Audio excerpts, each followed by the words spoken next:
All the foreign policy geniuses on cable news are aghast, pearl clutching. Here now is David Goodfriend. He's an attorney and Democratic strategist. He served in Bill Clinton's White House, where they obeyed this rule. David, it's great to see you. So, of all the many great things I read about this, the best comes from Chris Bedford at the Daily Caller, who wrote this, and I'm quoting. He's talking about the media coverage. He said, Vanity Fair wrote an explainer piece called "This is Why Trump's Taiwan Call Was Truly Bizarre." The writer of that piece graduated college 2 years ago with a degree in film and literature.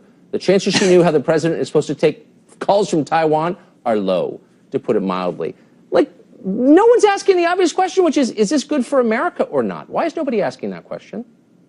Well, let me start off by, believe it or not, articulating where I think Democrats in the Senate and Mr. Trump might really agree on this issue of China. I have been in meetings where I've heard Senator Chuck Schumer, the incoming Democratic leader in the Senate, say that the largest illicit transfer of wealth in history has occurred when China steals intellectual property from the United States. Exactly. That's out of the mouth of Chuck Schumer. Okay, he's going to be the top Democrat in the Senate. Now, over on the other hand, you have Donald Trump, who throughout the campaign pointed to trade imbalances with China, particularly hard-hitting in the Midwest, where I grew up.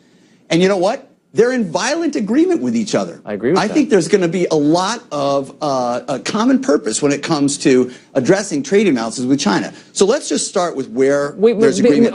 May I stop you there, since you said something really interesting? I think that Chuck Schumer is personally very upset about the theft of intellectual property, and God bless him, he should be. We all should be. Yes. I didn't hear him say word one about that, though, for the last year. It was all about Russia and how the real threat was from Putin. And he was rigging our voting machines and spewing propaganda into the minds of dumb Americans who believed it and voted Trump. I mean, nobody said anything about China in the last year that I've heard on the left. I don't believe China hacked into the DNC, but that's another story. I think what Chuck Schumer's talking about is when it comes to our economy and our trade, we do have to focus on this. And he's taken a lot of risks in pointing that out. And I think he's going to be very interested in working with incoming President Trump. What would those risks be? Why would that be risky to say that America's getting shafted by a communist country on the other side of the globe? Why would that be risky? Believe it or not, there are very big corporate business interests in the United States of America that very much want to see increased trade with China and don't really care how many American jobs are lost in the process. Believe me, Tucker, I come on your show. I just want to point out this. I come on your show not on behalf of any political party or candidate or anything else. You're just getting it straight from me. Okay, this is what I think. And I think that there's plenty of room for agreement on how to make sure that Americans who need jobs and need communities that are sustainable and aren't hammered like they are constantly, we need to work together on this trade imbalance. Now, you start off by asking about the call to Taiwan, so I want to bring it back around to that, okay? Yeah, why is that bad exactly for us?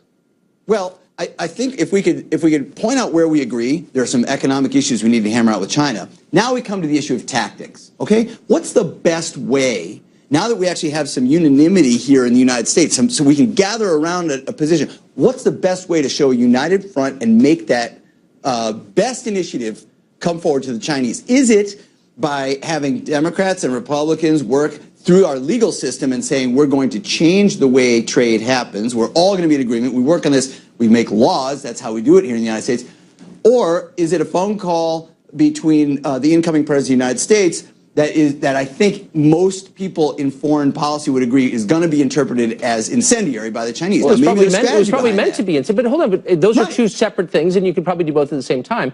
And I know we're offending the 23-year-old foreign policy geniuses at Vanity Fair when we say this, but why shouldn't we just tell that it's true? I mean, they're really smart. They're so smart, it's unbelievable. But why? What's wrong with just telling the truth? Taiwan is an independent country with its own economy. It's one of our biggest trading partners. Like, why do we have to play along with some fiction devised by elderly communists in Beijing? Like, why? Well, I mean, we could spend a couple hours on that one. I went to Taiwan with a lot of other people who worked on Capitol Hill. It's a well-known trip. You get flown to Taiwan and you visit the country, and it's something. George Stephanopoulos went on this trip a long time ago. Everybody's gone on this trip. One of the things I learned when I was there is that this fiction, as you call it, was the way to get China to the table in order to open up the trade that we now talked about, okay? Yeah, Richard Nixon. This was their sort of, exactly, Richard Nixon. Don't talk about Jimmy Carter. I mean, well, Carter's the one who put this policy in place. No, but you're right. You're right. I mean, this was the project. The project was to open up China and do trade. And the pathway to get there was through this sort of fiction, as you call it, with Taiwan. So all I'm saying is, okay, if we're going to revisit that trade relationship, which I think we should, which a lot of Democrats and a lot of Republicans, labor and business, a lot of people think we should. What's the smartest way to do it? Now, clearly here, the attempt by Donald Trump, I think, was to send a shot across the bow. Exactly. And by the way, all of these, look, everybody in D.C. Was that the best strategy? I don't know. No, I'm not sure. But here's what I do know, having lived there all my life, is that people are wedded to the way things are just because they're profiting from it, or they lack the imagination to imagine a different way, and they hate anybody who suggests one. So I don't know. I'm open-minded. I'm glad you are too. David, I'm actually being told we have to stop because we have to go to a commercial. It was great to see you. You too. See you next week. Thanks, David. Bye.